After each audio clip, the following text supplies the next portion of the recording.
Patay ang isang babae sa karambola ng 10 sasakyan sa Lipa City sa Batangas kahapon.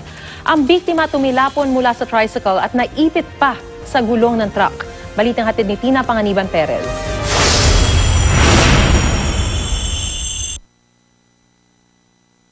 Natrapik ang isang delivery truck sa Lipa City, Batangas ilang sandali pa. Ilang sasakyan pang nasa pagitan ng dalawang truck ang damay rin sa disgrasya. Nabangga muna ng truck ang isang van. Ang van naman bumangga sa SUV na nasa unahan nito.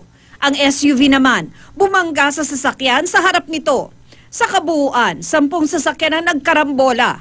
Ang isa naipit sa pagitan ng truck at van. Habang umiiwas ang isang tricycle sa nakabanggang truck, tumilapon ang sakay nitong si Jocelyn Aguila. Namatay ang babae matapos maipit sa gulong ng truck. 6 naman ang sugatan, kabilang ang 2 bata. Pinauwi na sila matapos gamutin sa ospital.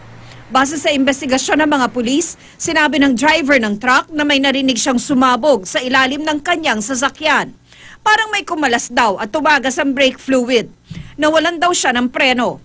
Hawak na ng mga pulis ang driver ng truck na si Dindo Organo. Sa brake system niya, na natanggal yung tubo, no? Fuse, parang doon nagkaroon ng singaw. So, upon tinignan ng gano'n, tamang-tama, ina-apply niya yung brakes niya at hindi na kumapit. Aksidente talaga po yung nangyari. Yun naman po ay lagi rin naman po namin sinichika po sa sakit.